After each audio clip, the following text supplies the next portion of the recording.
Guys, papainit ng papainit ang mga laro dito sa Commissioner's Cup. Sa dulo ng elimination, sister teams Tok and Tex and NLEX ang mag-aagawan sa huling spot sa top 8. At sa karera naman sa top 4 na makakakuha ng twice to beat bonus, ang Ginebra at SMB ang nag-aagawan sa pang-apat na pwesto. At hanggang sa semifinals, malamang sa malamang dalawang team ng SMC Group ang magkakabakbakan. Posibleng Magnolia versus SMB o Magnolia versus Barangay Ginebra. Yan at marami pang halo-halong topic ang ating pag-uusapan, kaya panoorin nyo ang bidyong ito hanggang dulo. Kung gusto nyong suportahan ang ating channel, please like and subscribe. Sa mga nag-subscribe na, maraming salamat. Malaking bagay po yan sa aming mga vlogger. At sa mga hindi pa, salamat sa inyong panunood.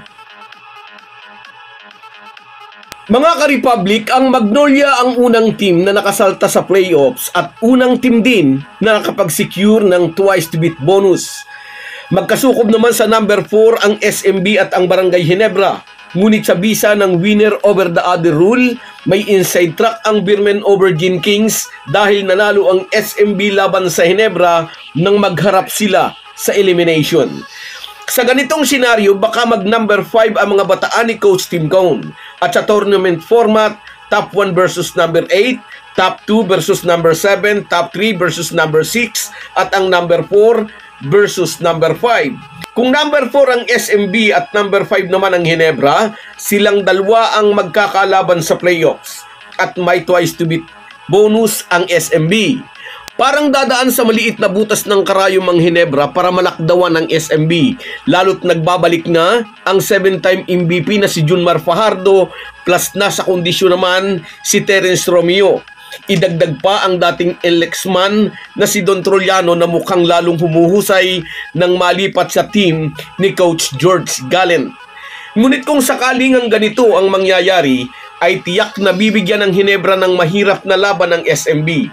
Malaki na ang improvement ng chemistry ni Tony Bishop sa kanyang mga kakampi at ipinamalas niya ito sa kanilang huling panalo laban sa Northport Batang Pier, kung saan ay umiskor siya ng 26 points kasama ang 16 na rebounds, sapat na upang buhatin ang Gin Kings tungo sa panalo.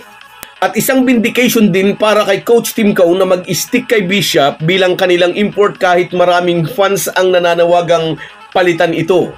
May katwiran naman kasi si CTC for sticking out with Tony Bishop bilang Ginebra import. Ang American mentor na mismo ang nagsabi, hindi madaling matutunan ang ginagamit nilang sistema at kung papalitan nila si Bishop, panibagong pagtuturo na naman at mga adjustment ang kailangan nilang gawin. Dito sa ongoing Commissioner's Cup ay isa ang Ginebra sa 4 na team na hindi nagpalit ng import. Naniniwala kasi si Coach Tim Cone na in the long run ay magbubunga ang patuloy na ensayo at ang continuity ng system na napipick up ng kanyang mga players. Kung sino man ang magwawagi sa Ginebra at SMB sa quarterfinals, ang makakaharap ay ang napakainit na Magnolia Hotshots. Pwera na lang kung maa-upset ng number 8 team ang Hotshots na kailangang matalo ng 2 beses, na sa aking palagay ay napakalabong mangyari.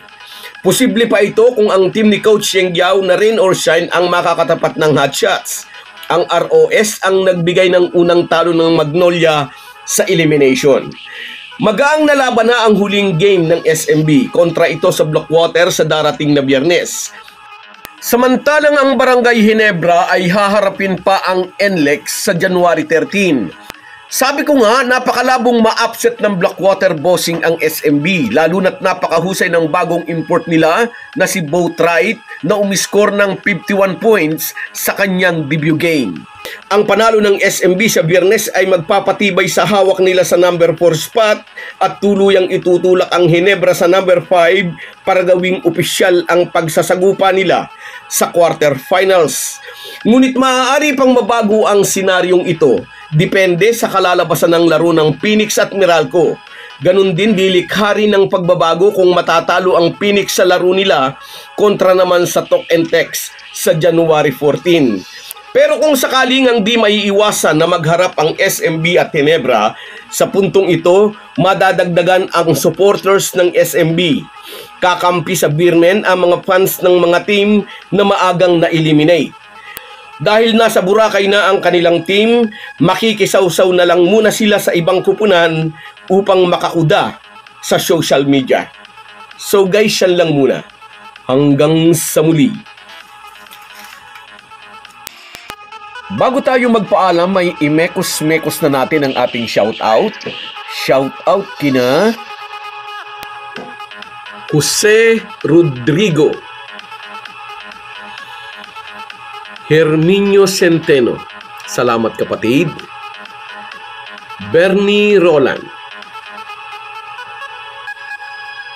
Renaline Tasio, Loribens Vlog, Joel Atienza, Eliza Ruth Rosario and Gian Franco Dumagin, at si Erwin Santiago. Kahit gaano po tayo kabisi ay huwag po nating kalimutan ang ating buhay espiritual.